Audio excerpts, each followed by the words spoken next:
Inclinemos nuestros rostros para orar. Nuestro Padre y nuestro Dios, te damos gracias una vez más por el privilegio de abrir las páginas de tu santo libro. Pedimos, Padre, la compañía de tu Espíritu Santo. Danos claridad de pensamiento y ternura de corazón para comprender y recibir tu mensaje. Te lo pedimos en el precioso nombre de tu Hijo, Cristo Jesús. Amén. Nuevamente quiero saludar a todos los presentes. Estamos muy contentos de que nos estén acompañando en esta reunión. También quiero saludar a todos aquellos que nos están acompañando en las pantallas de televisión en los diferentes países de habla hispana en el mundo. Estamos muy contentos de que nos estén acompañando ustedes también. Esperamos que disfruten el mensaje que vamos a estudiar de la palabra de Dios el día de hoy. Queremos comenzar a donde dejamos en nuestro último estudio. Estábamos hablando sobre el hecho de que la iglesia final, la iglesia remanente, el remanente de la simiente de la mujer, va a tener varias características que la distinguen. En primer lugar, notamos que es un remanente que va a guardar los mandamientos de Dios, todos, incluyendo el cuarto mandamiento que dice que debemos guardar el santo sábado. La segunda característica que menciona Apocalipsis 12:17 es que esta iglesia final, este remanente final, va a tener el don de profecía o el testimonio de Jesucristo. Ahora, la última vez no estudiamos en detalle el asunto del testimonio de Jesús. Sencillamente nos dimos cuenta en Apocalipsis 19:10 que el testimonio de Jesús es el espíritu de la profecía. Ahora, yo quisiera hoy hablarles sobre el libro de Génesis y la relación que tiene con las profecías de tiempo que menciona la Sagrada Escritura. Pero antes de que entremos a hablar de eso, quiero mencionarles que vamos a hablar sobre los grandes eventos del plan de la salvación. Vamos a comenzar nuestro estudio con Enoc. Luego vamos a hablar del diluvio, vamos a hablar del éxodo de Israel de Egipto. Vamos a hablar del cautiverio de Israel en Babilonia. Luego vamos a hablar del ministerio de Cristo y finalmente vamos a tratar el juicio de Dios que empieza en los últimos días. Ahora quiero explicarles el modus operandi que emplea Dios cuando da una profecía que está vinculada con tiempo. Ya ustedes van a darse cuenta de lo que estoy diciendo cuando hablo de una profecía que está vinculada con tiempo. Básicamente lo que hace Dios es que Dios llama a un profeta. A ese profeta Dios le da un mensaje. Conectado con el mensaje que Dios le da a ese profeta, hay una profecía de tiempo. Ese mensaje que está conectado con la profecía de tiempo siempre es un mensaje de juicio. Y lo interesante es que ese mensaje de juicio que Dios le da a ese profeta no es aplicable al tiempo de ese profeta. Es decir, no es verdad presente para el profeta a quien se le da originalmente ese mensaje. Repasando nuevamente, Dios llama a un profeta, le da un mensaje, el mensaje está conectado con una profecía de tiempo, es un mensaje de juicio y ese mensaje no es aplicable a la época de ese profeta. Luego vamos a ver que pasa el periodo de tiempo que está conectado con el mensaje y después que pasa el tiempo de esa profecía, Dios al final levanta a otro profeta. A ese profeta le da el mismo mensaje que le dio al primer profeta. El mensaje que Dios le da a este profeta es también un mensaje de juicio. Y la verdad que no era aplicable para la época del primer profeta, ahora llega a aplicarse definitivamente a la época en que se levanta el segundo profeta. Y lo interesante es que cuando Dios levanta a este segundo profeta, este profeta siempre saca a un remanente fiel de Dios de en medio de la apostasía. Así que vamos a notar varios ejemplos en la Biblia que presentan este modo de operación de Dios. Nuevamente repito, porque es importante que tengamos claro el proceso. Dios llama a un profeta, le da un mensaje. El mensaje está conectado con una profecía de tiempo. El mensaje es un mensaje de juicio y no se aplica a la época de ese profeta. Pasa el periodo de tiempo, Dios levanta a otro profeta. Le dice que proclame el mismo mensaje, porque el tiempo ahora ha pasado, el tiempo que Dios le dio al primer profeta. Ese mensaje que Dios le da a este segundo profeta es un mensaje de juicio y este profeta, bajo su liderazgo, saca a un remanente. Ahora vamos a nuestro primer ejemplo. El libro de Judas es ese librito que se encuentra inmediatamente antes que Apocalipsis. Judas 14 y 15. Judas 14 y 15. Está hablando aquí de Enoc, ese hombre del cual hemos hablado que fue trasladado al cielo de entre los vivos. Dice allí, de estos también profetizó Enoc. Ahora, si Enoc profetizó, tiene que haber sido profeta, ¿verdad que sí? Séptimo desde Adán, diciendo, he aquí vino el Señor con sus santas decenas de millares, para hacer juicio, fíjense, es un mensaje de juicio, para hacer juicio contra todos, y dejar convictos a todos los impíos de todas sus obras impías que han hecho impíamente, y de todas las cosas duras que los pecadores impíos han hablado contra él. El primer profeta que menciona la Biblia es Enoc.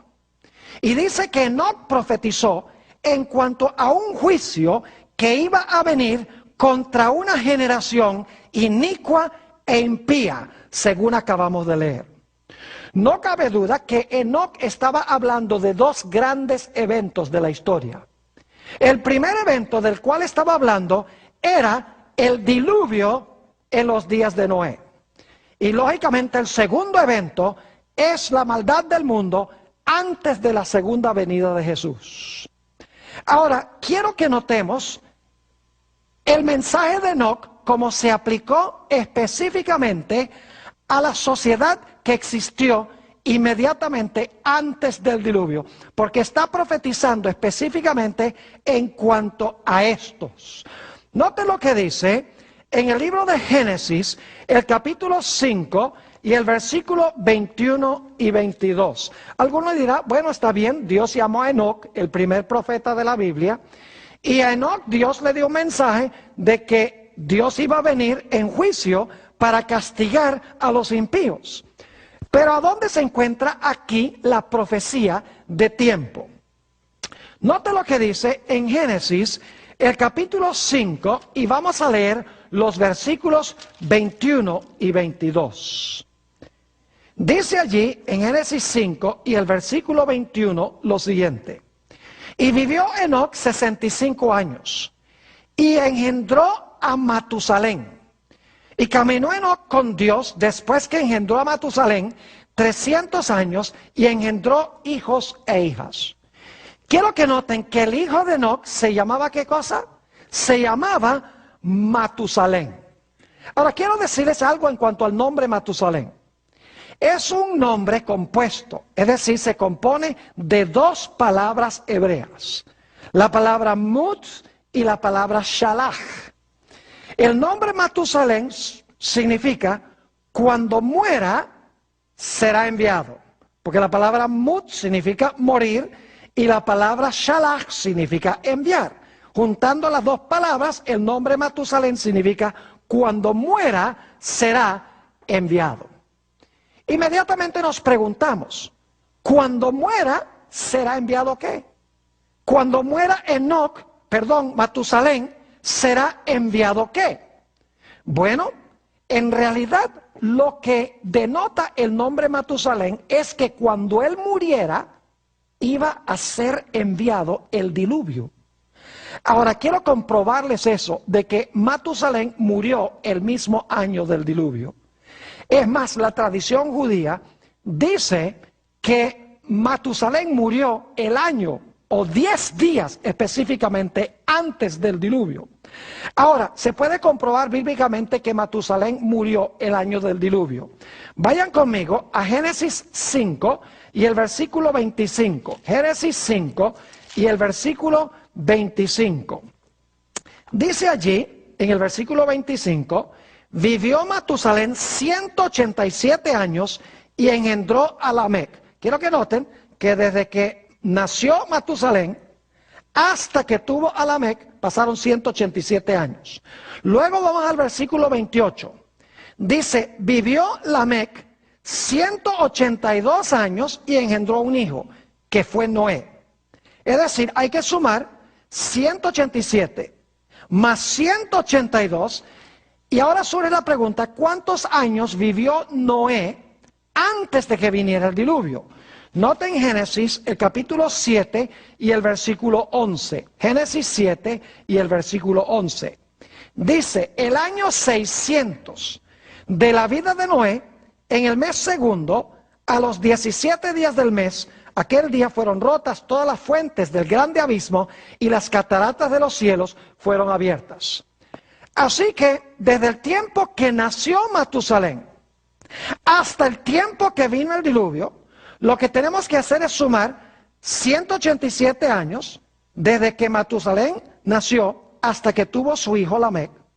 Luego tenemos que sumar la cantidad de años que vivió Lamec hasta que él tuvo su primer hijo, que fue, ¿quién? Noé. Y luego tenemos que mirar cuántos años vivió Noé antes del diluvio. Ahora, si ustedes suman 187 más 182 más 600, ¿cuánto les da? Les da 969 años.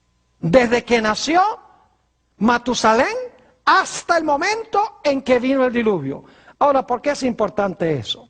Vayan conmigo a Génesis, el capítulo 5 y el versículo 27. Génesis, el capítulo 5 y el versículo 27. Vamos a ver cuántos años fue que vivió Matusalén.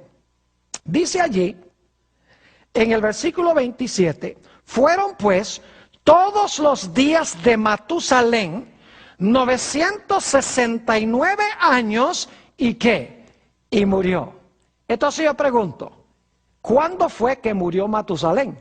Murió el año de ¿qué? El año del diluvio. Porque entre el tiempo cuando nació Matusalén y cuando vino el diluvio, ya lo vimos en el versículo 25, en el versículo 28 y en Génesis 7:11, pasaron exactamente 969 años. Ahora sabemos por qué es que Enoc le puso a su hijo Matusalén. El nombre significa cuando muera Matusalén será enviado. ¿Será enviado qué cosa? El diluvio. Y según la tradición judía y según los cálculos que hemos seguido, en realidad Matusalén vivió hasta el año del diluvio. Es decir, el nombre de Matusalén era un nombre profético. Se estaba anunciando de antemano exactamente cuándo iba a venir el diluvio, porque iba a morir cuando el diluvio iba a venir. Ahora, ese fue el primer profeta que Dios llamó, Enoc, para anunciar de que Dios iba a venir en juicio. Dios le dio un hijo que era una profecía de tiempo. Cuando muera, será enviado. Pero saben que este mensaje no era en realidad para la época de Enoc. Porque Enoc fue trasladado al cielo de entre los vivos. Y la destrucción de la cual habló Enoc no vino sino hasta muchos centenares de años después. Es decir, Dios le dio el mensaje de juicio a Enoc. Y le dio una profecía de tiempo a Enoc. Pero le dijo a Enoc, esto no se aplica a tu época, vente, camina conmigo aquí en el cielo. Ahora yo pregunto, cuando estaba concluyendo este periodo, poco después, poco antes de morir Matusalén, quiero preguntarles, ¿levantó Dios otro profeta que proclamó el mismo mensaje de juicio que había proclamado Enoc? Ustedes saben quién fue, ¿verdad? Fue Noé. Ahora quiero que noten Génesis 6 y el versículo 5. Génesis el capítulo 6 y el versículo 5. Fíjense la maldad del mundo, como había hablado Enoc. Dice allí, y vio Jehová que la maldad de los hombres era mucha en la tierra, y que todo designio de los pensamientos del corazón de ellos era de continuo solamente el mal. Yo pregunto, ¿es esa la misma descripción que dio Enoc, séptimo desde Adán, que el mundo se iba a corromper casi totalmente? Claro que sí. Ahora yo pregunto, ¿a quién levantó Dios cuando se estaba terminando este periodo de tiempo para que predicara el mismo mensaje que había predicado Enoc? Fue Noé. Noten lo que dice en Hebreos el capítulo 11 y el versículo 7. Hebreos el capítulo 11 y el versículo 7 tiene el cumplimiento de esto. Dice allí en Hebreos 11, 7 lo siguiente. Por la fe Noé, cuando fue advertido por Dios acerca de las cosas que aún no se veían, con temor preparó el arca en que su casa se salvase. Y por esa fe condenó al mundo y fue hecho heredero de la justicia que viene por la fe. Fíjense que dice que Noé, por construir el arca, condenó ¿a qué? Al mundo pecaminoso e inicuo. Noten también lo que dice en Segunda de Pedro, el capítulo 2 y el versículo 5. Segunda de Pedro 2 y el versículo 5. Dice, y si Dios no perdonó al mundo antiguo, sino que guardó a Noé, pregonero de justicia, es decir, predicó la justicia con otras 7 personas, trayendo el diluvio sobre el mundo de los impíos. Es decir, Dios llamó a Noé cuando este periodo, denotado por el nombre de Matusalén, estaba llegando a su fin. Noé predicó el mismo mensaje, que Dios iba a venir en juicio para castigar al mundo por su maldad. Lo que no era verdad presente para el tiempo de Enoc, ahora sí era verdad presente para los días de Noé. Ahora yo pregunto, ¿Noé sacó a un remanente al final de este periodo? Claro que sí. Note lo que dice Génesis, el capítulo 7 y el versículo 23. Génesis 7, 23. Dice, así fue destruido todo ser que vivía sobre la faz de la tierra, desde el hombre hasta la bestia, los reptiles y las aves del cielo, y fueron raídos de la tierra, y quedó solamente Noé y los que con él estaban en el arca. Es decir, que Dios al final de este periodo sacó a un remanente. Ahora fíjense cómo Dios operó en este primer ejemplo que encontramos en el libro de Génesis. Dios llamó a Enoc, le dio en el nombre de su hijo una profecía de tiempo, cuando muera será enviado. Era un mensaje de que Dios iba a venir a castigar al mundo por su impiedad. No era ese mensaje para la época de Enoc, porque Enoc se fue para el cielo. Ya cuando este periodo estaba llegando a su fin, faltaban solamente 120 años para que muriera Matusalén, Dios levantó otro profeta. Ese profeta fue Noé. Predicó el mismo mensaje que predicó Enoc, un mensaje de juicio. Ahora el periodo de tiempo estaba por concluir. Es decir, lo que profetizó Enoc ahora era verdad presente, se iba a cumplir en los días de Noé. Y Dios sacó a través de Noé o salvó a un remanente. Ese es el primer ejemplo de la Biblia. Ahora notemos nuestro segundo ejemplo de cómo Dios opera de este medio cuando Dios da una profecía de tiempo. Llama a un profeta y le da una profecía de tiempo. Vamos a Génesis, el capítulo 20 y el versículo 7. Génesis, el capítulo 20 y el versículo 7. Nuestro segundo ejemplo también viene de Génesis. Ahí comienza todo el proceso. Génesis 20 y el versículo 7. Note lo que dice aquí en cuanto a Abraham. ¿Saben ustedes? A veces no pensamos de Abraham como profeta, pero Abraham era profeta. Note lo que dice Dios a Abimelech. porque Abraham le había dicho que Sara era su hermana, lo que no le contó es que era su esposa también. Ahora, en ese contexto, dice en Génesis 27, Dios a Abimelech, ahora pues, devuelve la mujer a su marido, es decir, a Abraham, porque es ¿qué cosa?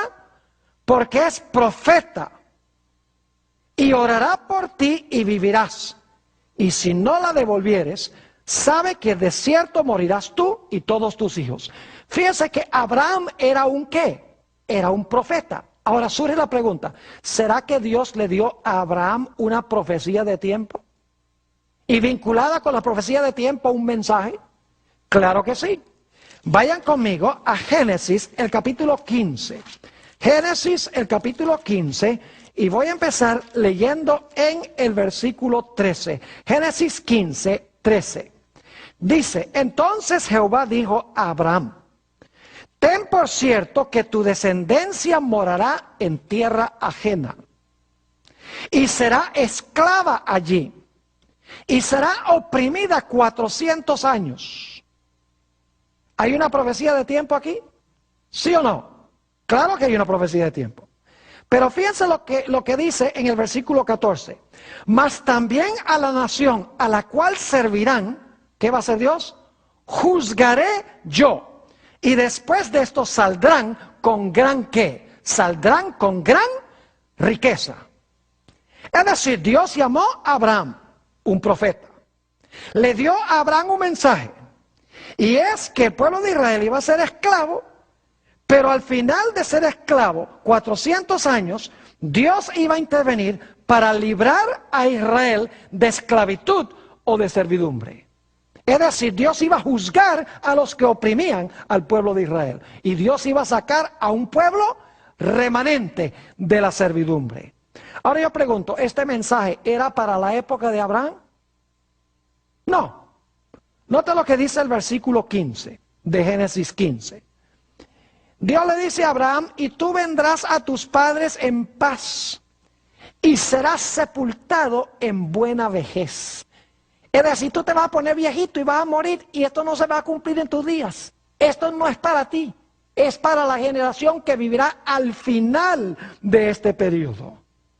Ahora yo pregunto, al terminar los 400 años, ¿levantó Dios a otro profeta que proclamó el mismo mensaje?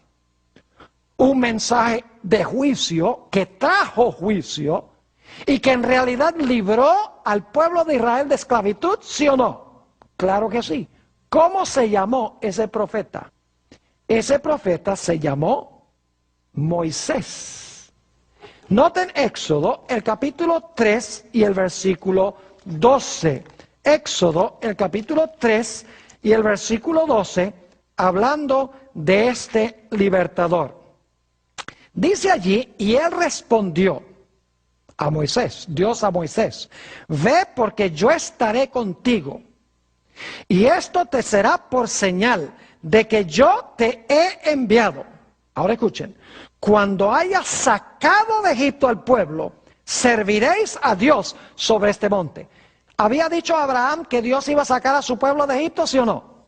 Ahora, según Éxodo 3:12, ¿quién lo sacó? Dice que Moisés lo sacó. Es decir, Moisés es el segundo profeta que Dios llama al final de este periodo. Y saben lo interesante, es que en Éxodo 12, 40 y 41, dice que el mismo día que se cumplieron los 400 años, Dios sacó a su pueblo de Egipto por el liderazgo de Moisés. Qué interesante que al final de este periodo Dios llama a otro profeta, Moisés. Le da el mismo mensaje de que ahora Dios va a intervenir para librar a su pueblo, va a juzgar a los egipcios y que ahora Moisés saca el remanente del cual habló Abraham. Fíjese qué interesante cómo obra Dios cuando da profecías de tiempo. Llama a un profeta, le da un mensaje, el mensaje es un mensaje de juicio, vinculado con el mensaje de una profecía de tiempo, el mensaje no es para su época. Al final del periodo o hacia el final del periodo, levanta Dios otro profeta, proclama el mismo mensaje, un mensaje de juicio y dice, aquello que habló el primer profeta, ahora se va a cumplir. Dios me ha llamado para cumplirlo. Y salva ese segundo profeta a un pueblo remanente. Ahora vamos a nuestro siguiente ejemplo, y tal vez alguien se esté preguntando si Moisés era profeta, porque generalmente no pensamos de Moisés como profeta. Déjenme darles un versículo antes de ir a nuestro próximo punto, que comprueba que Moisés fue profeta. Es más, vamos a leerlo, Oseas 12 y el versículo 13, antes de ir a nuestro próximo punto. Oseas 12, 13, pues no debemos dejar este asunto sin quedar claro, porque alguien podría decir, bueno, la Biblia no dice que Moisés era un profeta. Vamos al libro de Oseas y vamos a ver si es que en verdad Moisés era profeta. Oseas el capítulo 12, Oseas el capítulo 12, y vamos a leer el versículo 13. Dice allí, y por un profeta Jehová hizo subir a Israel de Egipto, y por un profeta fue guardado. Ahí está claro que el que sacó a Israel de Egipto fue un profeta, Moisés, y que Israel fue guardado por la mano de un ¿qué? De un profeta. Ahora vamos a nuestro siguiente ejemplo. Jeremías, el capítulo 25 y el versículo 11 y 12. Jeremías 25 y los versículos 11 y 12. ¿Ustedes creen que yo necesito leer algún texto de la Biblia para comprobar que Jeremías era un profeta? Yo creo que no necesitamos hacerlo, pero déjenme mencionarles un texto donde se dice que Jeremías fue profeta. En Jeremías 1 y el versículo 5, no lo vamos a leer, dice que Dios llamó a Jeremías como profeta desde el vientre de su madre. Es decir, Jeremías era un profeta. Ahora yo pregunto, ¿será que Dios le dio a Jeremías una profecía de tiempo? Y un mensaje conectado con esa profecía de tiempo, un mensaje que tenía que ver con juicio. Noten Jeremías 25 y el versículo 11 y el versículo 12. Dice Jeremías, hablando de la tierra de Israel, de Judá, toda esta tierra será puesta en ruinas y en espanto. Y servirán estas naciones, incluyendo a Israel, al rey de Babilonia 70 años. ¿Le dio Dios a Jeremías un mensaje que tenía que ver con tiempo? Claro que sí. ¿Dijo Jeremías que el pueblo iba a estar cautivo 70 años? ¿Cómo no? Pero ahora noten el versículo 12. Y cuando sean cumplidos los 70 años, es decir, cuando los 70 años están llegando a su fin, castigaré al rey de Babilonia. ¿Va a venir Dios en juicio contra el rey de Babilonia? ¿Cómo no? Dice, castigaré al rey de Babilonia y a aquella nación por su maldad, ha dicho Jehová, y a la tierra de los caldeos, y la convertiré en desiertos para siempre. Dios promete al final de los 70 años venir en juicio contra Nabucodonosor y sacar a su pueblo de servidumbre para llevarlos de regreso otra vez a su tierra.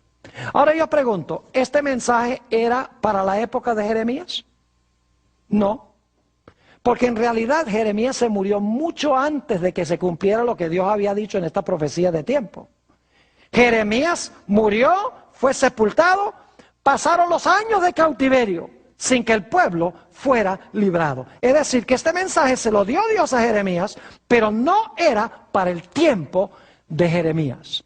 Ahora yo pregunto, al final de este periodo, ¿será que Dios levantó a otro profeta?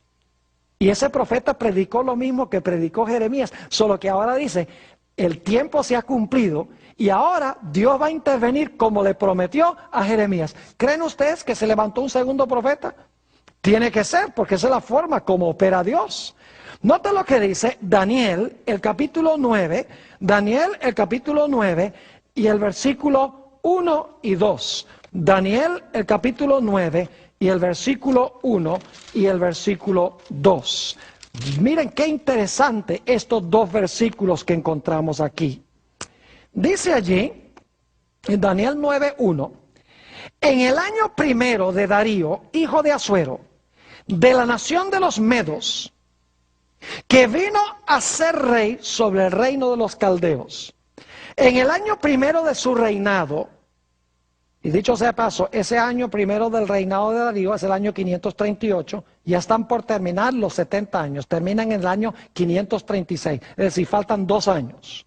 Dice en el versículo 2, en el año primero de su reinado, yo Daniel miré atentamente en los libros el número de los años de que habló Jehová al profeta Jeremías, que habían de cumplirse las desolaciones de Jerusalén en 70 años.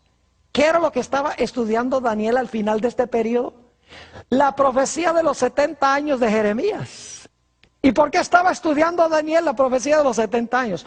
Porque ahora Daniel, Dios lo iba a usar para librar al pueblo de Israel de Babilonia, para regresar a su tierra, para reedificar el templo y restablecer su ciudad y su religión. Es decir, lo que no era verdad presente en los días de Jeremías, ahora era de actualidad y de verdad presente para los tiempos del profeta Daniel. Y yo pregunto, ¿sacó Daniel bajo su liderazgo a un remanente de Babilonia para regresar a la ciudad de Jerusalén? La respuesta es que sí. Según nos dice la Biblia, regresaron unas 50,000 personas después de los 70 años de cautiverio, bajo el liderazgo de Daniel, a la ciudad de Jerusalén para restablecer su religión. Fíjense qué interesante cómo son todos estos ejemplos. Es matemático. Cuando Dios da una profecía de tiempo, Dios levanta al principio de la profecía de tiempo un profeta y hacia el final levanta también a otro profeta el mismo mensaje. No es verdad presente para el primero, pero sí es verdad presente para el segundo. Es un mensaje de juicio y el segundo profeta saca al final del periodo a un remanente o salva a un remanente. Ahora vamos a nuestro siguiente ejemplo. No voy a leer el pasaje, probablemente ustedes lo conocen, es un poco largo, pero lo pueden leer si quieren. Es la profecía de las 70 semanas. Se encuentra en Daniel, el capítulo 9 y el versículo 24 al 27. Daniel 9, 24 al 27. Y quiero resumir o sintetizar los puntos cardinales o importantes de esta profecía de las 70 semanas. Hay 3 eventos muy importantes en esta profecía. Número 1, está la venida del Mesías príncipe. La palabra Mesías significa ungido en hebreo. En el griego es la palabra Christos. La palabra Cristo significa el ungido. Es decir, la profecía de las 70 semanas habla, en primer lugar, de la venida del Mesías o de la venida del ungido. El segundo evento crucial del cual habla la profecía de las 70 semanas es que a la mitad de la última semana, ese Mesías iba a ser cortado. Es decir, el Mesías iba a ser muerto. Es decir, habla de la muerte del Mesías. El ungimiento, la muerte. Y luego el tercer evento, al terminar ese periodo, es que se iba a cerrar la puerta de la oportunidad para la nación judía. Dios dijo, 70 semanas están determinadas sobre tu pueblo y tu ciudad. Si tu pueblo y tu ciudad rechazan al ungido, entonces yo los voy a rechazar a ellos como mi pueblo escogido. Esos son los 3 eventos contemplados en la profecía de las 70 semanas. El ungimiento del Mesías, la muerte del Mesías y conectado con la muerte del Mesías, el rechazo de la nación que participó en la crucifixión del Mesías. Es decir, el cierre de la puerta de la gracia para la nación judía como teocracia, como nación escogida de Dios. Ahora es interesante notar que ninguno de estos eventos se cumplió en los días de Daniel. Daniel en realidad se murió y las profecías de las 70 semanas ni siquiera había comenzado cuando Daniel se murió. Es decir, que este mensaje no era un mensaje de verdad presente para la época de Daniel. Ahora yo pregunto, ¿será que al final de este periodo Dios levantó a otro profeta para proclamar que el tiempo de las 70 semanas estaba llegando a su fin y que ahora el Mesías había llegado y que ahora el Mesías iba a morir y que si la nación que lo había llevado a la cruz no se arrepentía, ellos iban a ser rechazados como la nación escogida de Dios. ¿Será que Dios al final de este periodo levantó a otro profeta? No cabe duda alguna. ¿Cómo se llamaba? A ver, dígame usted, ¿cómo se llamaba ese profeta que se levantó al final de este periodo? Juan el Bautista. Yo pregunto, ¿quién fue el que bautizó a Jesús? El que bautizó a Jesús fue, ¿quién? Juan el Bautista. Lo pueden leer en Mateo 3 y el versículo 13. Ni siquiera tenemos que buscarlo, porque todos sabemos que el que bautizó a Jesús fue Juan el Bautista. Pero si quieren una referencia, ahí está, Mateo 3 y el versículo 13. Y saben que después que Jesús fue bautizado, quiero que noten algo muy interesante que sucedió. En el Evangelio según San Juan, el capítulo 1 y el versículo 41, encontramos un episodio supremamente interesante. En Juan 1 y el versículo 41. Aquí encontramos que Andrés le va a hacer un anuncio a su hermano Simón, es decir, a Pedro.